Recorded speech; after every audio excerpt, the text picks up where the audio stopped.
Time now for The Real Estate Connection with Stephen Theard, a realtor and certified probate and real estate specialist. Whether you're a first-time homebuyer or a seasoned investor looking to downsize, move up, or refinance, this program is for you. Our house in the middle of our street. Something tells you that you've got to move in the middle of our... From probate sales to landscape design to home repairs and maintenance, this is your weekly look into all things real estate. Now your host for The Real Estate Connection, Stephen Theard. Hey everybody, welcome to another episode of The Real Estate Connection brought to you by Good Patriot Realty, a salute to home ownership. Hey, it's been a minute since I've been on the podcast airwaves, and I just want to say thank you for sticking with me. If you're new to the podcast and want to subscribe, you can go right here to Apple Podcasts and put in my name, Stephen Theard, and look for the podcast title, The Real Estate Connection, hosted by Stephen Theard and sponsored by Good Patriot Realty, a salute to home ownership. Hey everybody, thank you for joining me again today. You know, the topic of today's broadcast, inspect it before you sell it. It comes from real world application in my experience as a real estate broker and helping people buy and sell homes. And it's just been reinforced recently in the process of helping a client buy a house where some decisions were made on whether to inspect an issue or not inspect an issue that had a dramatic, and I mean dramatic, effect on the sales process, on deciding whether or not to move forward with the purchase of a home or not. And this is the type of thing that you can absolutely avoid as a home seller as you are getting ready to put your house on the market and try to extract the most equity as you can in a tough market. And we are in a tough market. Interest rates are higher. There aren't a lot of sellers out there, which means that buyers are fighting for homes still, even in this environment. However, deals are falling apart a lot easier than they used to, just because there's a little bit of hesitation in the marketplace to pull the trigger because interest rates are so high. Hey, if you would like this kind of advice personally for your personal situation, hey, give me a call. 408-472-0817, Stephen Theard at Good Patriot Realty. I'd be happy to help you and walk you through your personal situation. And let's get started. Let's get your house listed for sale. Let's start the process. It usually takes about 60 days beforehand. And if you're planning to do it in the spring, now's the time to start talking about it because there's just all sorts of interesting issues that may pop up in a conversation that you're going to need some space and time to deal with as you get your house ready for sale or for the marketplace. So let's jump right on in to this information. All right, we're going to start just by kind of a little overview, right? So why would you want to do this, right? Most all home sales or purchases involve inspections, right? No one is going to make one of the largest purchases in their lives without taking a closer look. So we call it the kicking the tires process. So why not use this inevitability to your advantage as a seller? You know the saying, right? And you probably have heard this. An attorney never asks a question in court that they don't already know the answer to. So you, being a seller, putting your home on the market, don't you already want to know the answers to the questions before they're asked? And so this is what the home inspection process is for. Now, you are going to know information about your home that the buyers don't know just because you lived in it, and through the disclosure process where you're going to write down and answer questions that are in forms that elicitate's not a word, to elicit information to be documented on paper for buyers to depend on when making a decision as to whether or not to purchase your home. But there's more information that will be provided through the inspection process. So what systems should a seller's inspection cover, right? So we're going to jump right on in to once you've decided to have that home inspected, and you have it inspected prior to putting it on the market so you can get the information first. It's really important. All right, so what system should a home inspection cover? Systems that are generally covered in a home inspection include the following: plumbing systems, leaks, evidence of past leaks, faucets, showers, tubs, toilets. We're also going to look at electrical systems, outlets, GFI plugs in water areas, whether it's in the bathroom or in the kitchen. Outlet covers. You'd be surprised how people start projects, put in new electrical, and for some reason don't cover the outlets. Electrical panels, whether they need to be updated, there's issues with them from past, whether the manufacturers have had recalls on issues that you're just not aware of during the time period that you've been living in your home. Incorrect wiring, whether or not it's an older home and still has knob and tube. It's going to look at kitchen appliances, ovens, microwaves, garbage disposals, dishwashers. They're going to turn all that stuff on and make sure they're working. HVAC, heating, ventilating, and air conditioning equipment. They're going to run heaters, run AC if it's warm enough, because we don't run the AC when it's in the winter because it's cold. It's bad for the compressor, bad for the system.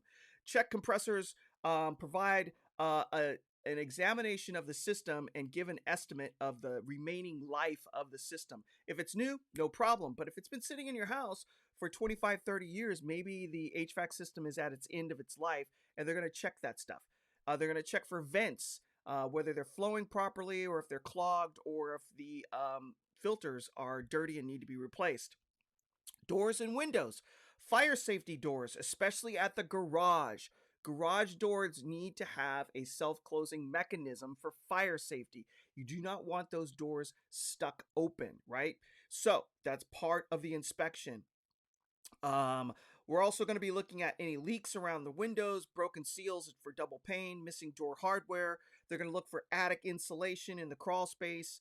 They're going to look at the foundation for cracks in the foundation that are going to cause foundation failures. Now, there are times when the foundation is going to crack, because if your foundation is made of concrete cracks. There is no concrete that doesn't crack. Just check your driveway and the sidewalk you walk on every single day. There's cracks in them, but there's cracks that lead to failure, and there's cracks that are just natural or normal. They're going to check for termites, and on the exterior, they're going to check for paint, dry rot in the wood, electrical outlets, whether they're covered, whether or not plants are too close to the home, if you have any type of decks and wood support for those decks, whether they're sitting on concrete piers or they're sitting directly on the dirt, which could be bad for the support structure because the dirt gets wet. And wood is like a sponge. It absorbs moisture very easily, and the more moisture it absorbs and it holds, the softer it gets. And then you're talking about wood members getting weak, and you don't want those wood members weak underneath the deck, especially if it's an elevated deck.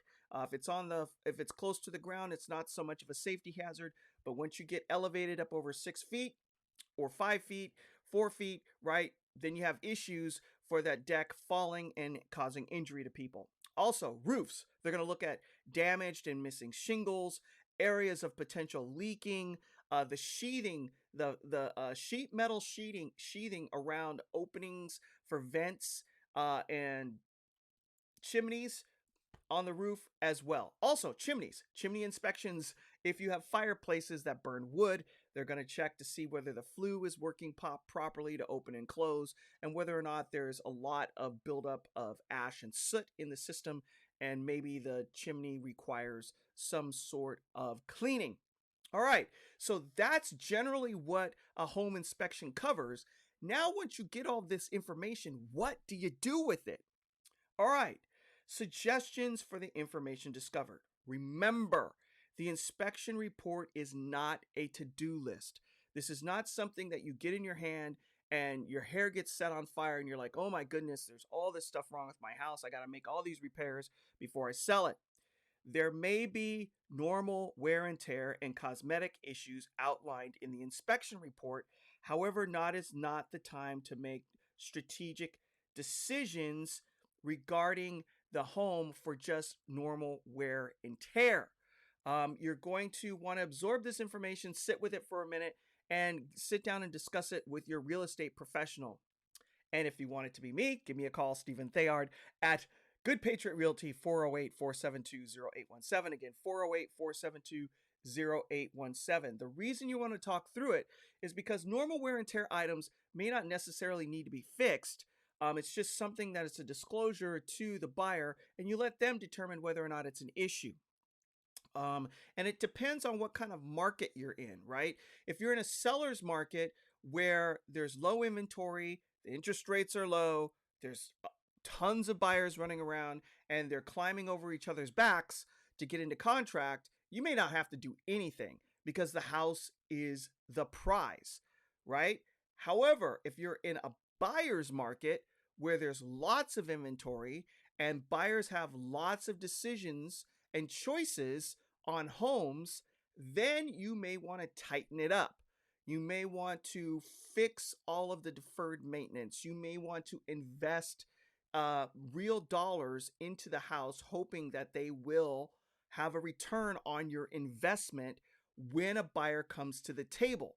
Because there's always, in every market, a premium to be paid for any property that is turnkey.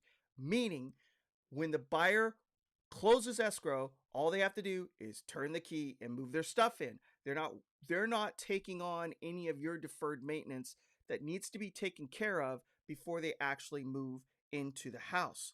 So you'll make the strategic decisions. For example, an HVAC system. In a high seller's market, you may not have to repair a dysfunctional HVAC system, heating, ventilation, air conditioning, right? Because there's so much competition in the market and so much money moving around, a buyer may look past it and decide, I will take care of it. I just want the house. It's in the neighborhood I've been looking in. It's the size I need. It has the bedrooms and baths that I want. The backyard is the size I want. And it's in the neighborhood, right? Deep in the middle of the neighborhood. There's a lot of positives that are going on for your property, and there's a lot of competition for it. However, if you're in a buyer's market and buyers have lots of choices and there's not as many buyers in the market, they're going to see this as a problem and want to walk by. So in that instance, then you're probably going to want to fix it. So again, buyers even in today's market are paying a premium for homes that are already ready to go, that are turnkey. All right. So what if you decide to not perform the repairs? There's a strategy around that as well. So you will know the issues not addressed before the buyers do. You can plan a negotiating strategy for the issue before it's brought up from the buyer. And there are a few approaches that you can take. You can, one, adjust the list price for the home for the issues that you already know about. Okay, but there's a strategy around that as well. And then you can be prepared to offer a credit for the issue. So if you know that your roof needs to be replaced, but you don't have $25,000 sitting around to replace the roof, you can adjust the price or be prepared to give a credit off the price for the roof issue. The additional strategy around these two approaches is to get a bid for the work and be prepared to counter any major monetary adjustment asked for from the buyer. So buyers will walk in with a different set of eyes. In a turnkey house, they tend to have this thought process. The house has been well maintained. There's no issues. It has a good value. It's in good shape. It's priced right. I don't want to push too hard against the seller because they may not say yes to my offer. And so therefore, I'm going to offer market value. And if I feel that there's competition, I'm going to offer some more. Now, for a house that has deferred maintenance with large repair items like a HVAC system or the needing of the roof to be replaced or the flooring has to be torn out, like the carpet's trashed, it's just not savable and you don't have the money to replace it, buyers have a different thought process. The house seems to not be lovingly cared for and maintained. I might be buying a money pit. It seems like there are a lot of repairs that need to happen. Even though the roof is only going to cost $15,000, $20,000 to replace, I'm guessing there's probably more money that has to be spent. So I'm going to ask for a $50,000 price reduction. That's just just human nature. As I've been in this real estate business for almost 20 years, I've seen the thought process of sellers and buyers, and it always goes down the same pathway.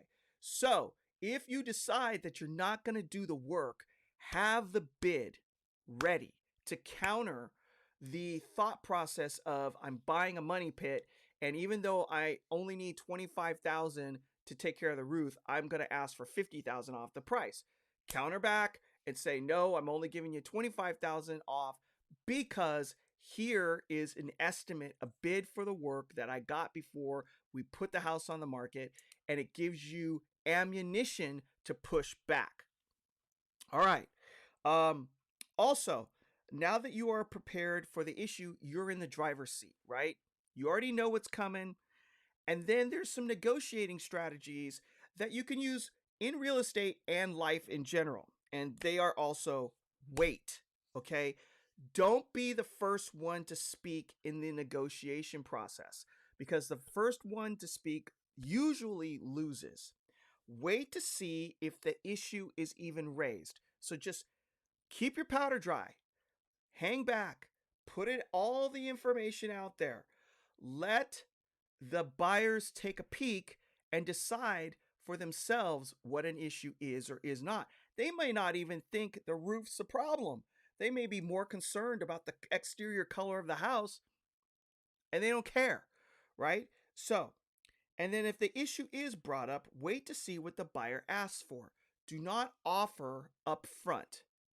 Have it in your minds. Discuss potential scenarios, but keep it to yourself. Do not speak about it. If the buyer brings it up, just wait to see what they ask for. You'd be surprised. They may not ask for as much as you're willing to offer. So hold on and just relax. All right. There's also some things you can do before the home inspector comes out to help yourself with home inspections. Because remember, everything that is in the home inspection report becomes a disclosure. It has to be provided to every buyer that comes to look at your house as you have it on the market. And so you want the home inspection to look as good as it can based on what you're willing to do before the home is inspected and what you're willing to spend. Now, high ticket items, they are what they are. However, there are things that you can do to kind of set up your home for a better home inspection. Make sure the house is really clean. Generally, I like to have home inspections done right around the time that the house is ready for staging, or about a week before it's ready to have pictures. When it's ready for pictures, it's ready for inspections, okay? So the thought is that you want to set in the inspector's mind that the house is well maintained and cared for when they walk in the door. If they walk through the door and the house is a mess, it's cluttered, you're still packing, then they're going to have a different mindset. It's just human nature. So you want to use it to your advantage. Make sure the house is spotless, spick and span, and ready for pictures. And how do you do that? You declutter. Pack away excess furniture and knickknacks. Hire a professional cleaner. Trim up the front yard. Cut back foliage away from the house. House cleaner will cost you $300 to $500. It's money well spent. Make sure you clean your HVAC system. Now is the time to change your filters for your heating and air conditioning. Repair any minor damage around the home before the inspector arrives. Make sure all the light bulbs work. Repair small holes in drywall. Caulk around tubs and showers and toilets. And if you don't have time, hire a handyman. This may cost you no more than $1,000 to get done. Take a wrench out and make sure the toilet seat is cinched down and not loose. Home inspectors are notorious for wiggling toilets. They always call it out. Toilet is loose. You don't want it on your inspection report. Crank it down. Doesn't show up. Remove any obstacle that will prevent inspectors from getting to items to be inspected. You want them inspected. You don't want the report to say too cluttered, couldn't get to it, because then now no one has the information. You don't have it and the buyer doesn't have it, and it's a question mark. You don't want it to be the uniform of the Riddler. No question marks. Okay. So you want attic openings accessible, crawl space openings accessible. Clear clutter away from water heaters and furnaces. You shouldn't have clutter around your water heaters and furnaces anyway. It's a safety hazard. Again, trim back the foliage around AC compressors. They're on the outside. The inspector needs to get to them. If a hedge is grown up around it and they can't really get to it, trim it back. Cut back trees from your roof lines as well. They're going to call those. You don't want the trees touching your house or touching the gutters and the roof lines. You just want to trim all that stuff back, especially if you live in a wooded area that are subject to forest fires. Now, that's a hot button right now in Northern California and anywhere in California where there have been fires. Have that 100 feet clearance done before your house is put on the market. In some areas, you're going to have CAL FIRE or a local fire department come out and inspect the property to give it a clearance. Prepare for that. Make sure it's done so that you don't fail the inspection. Buyers don't want to deal with that, especially with insurance rates going through the roof. Take care of it before the inspector gets there. All right. Perform your own inspection so you can help yourself out, right? Walk around the exterior and look for obvious defects. Make a note to hire a handyman to repair those. We kind of covered that. Take a look at the roof line. Check for debris, holes in gutters, missing downspouts, detached gutters. Fix them. Make sure there's no holes in your drywall, missing doorknobs. Make sure your appliances are working. If you have a gas stove, turn on all the burners. Click, click, click, click, click. Make sure they all fire, right? Because that's what the inspector is going to do. You can do it yourself and save yourself some heartache on the inspection. If you have a worn carpet and you have the money and you can repair it or actually replace it, get that done before the inspector shows up. And get any damaged floors in the wood, or if you have hardwood floors or luxury vinyl plank and you got a piece that has a chip in it and you can hire somebody to slap in a new plank and make it all better, do it. Check for evidence of past leaks or new leaks under the sink or around the toilets. Get those fixed. You may not be able to address every issue, but make a yeoman's attempt. Give it the old college try and get it as good as you can before the inspector comes out. Because again, everything on the inspection report stays. And unless you're going to take the approach, I'm going to fix it and then attach something to the back saying these repairs have been made, you'll want to take care of as much of it as you can before the inspector arrives. Okay. These are all really good things. And why do I say that? I also said there's downsides. In recent history, in dealing with a buyer, there was an issue that was disclosed during the disclosure process. Again, we talked about documents that ask you questions and you fill them out and you explain things and you tell the truth. And an issue came up and there were no further inspections for this issue.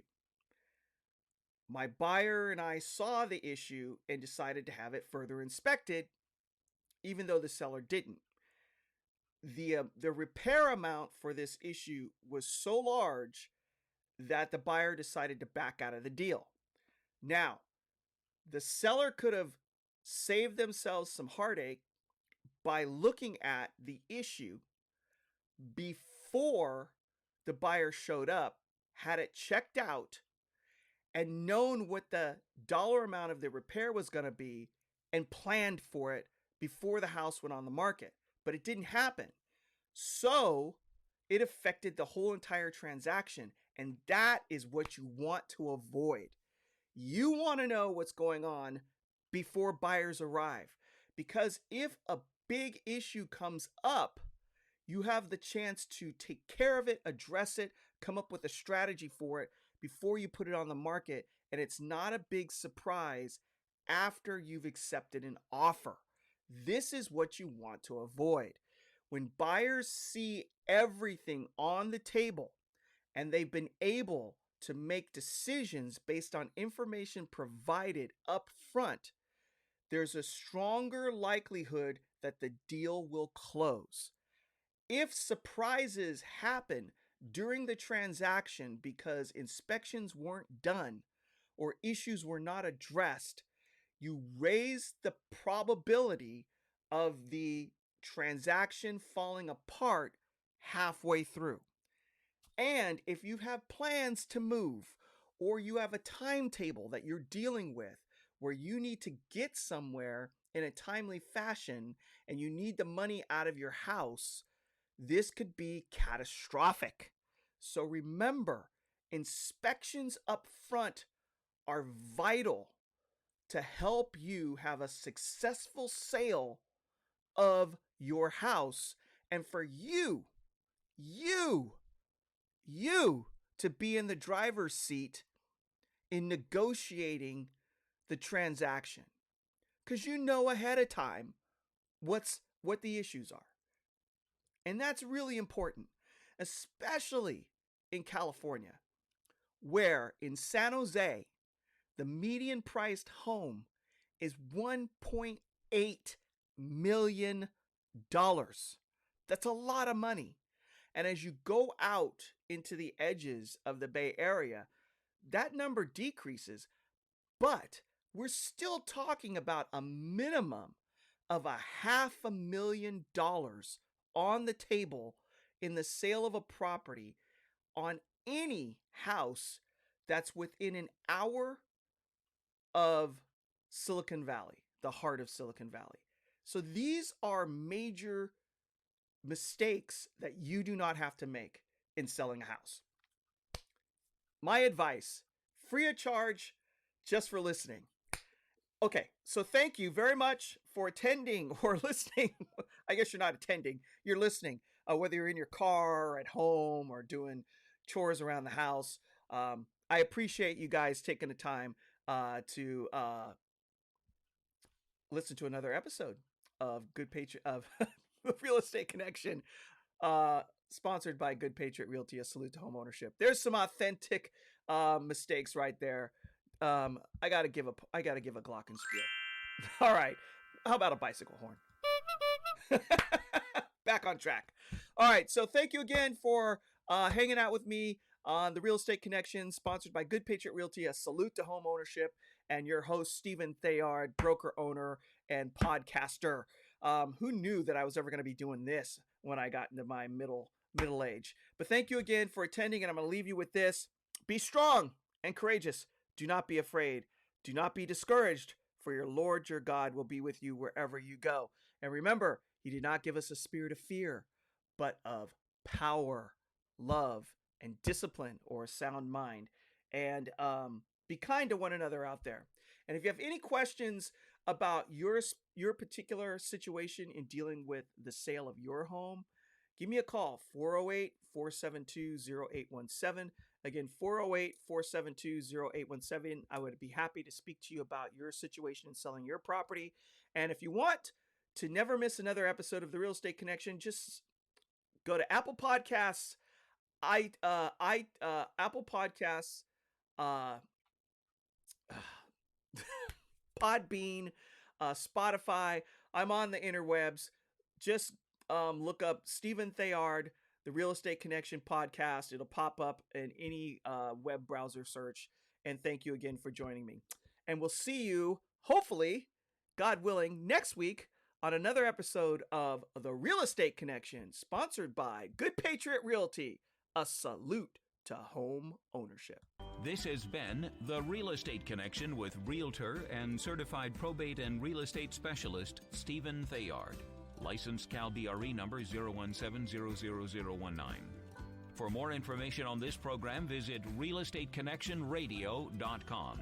To contact Stephen directly, call 408-472-0817 or email info@realestateconnectionradio.com. And be sure to tune in next week at this time for The Real Estate Connection.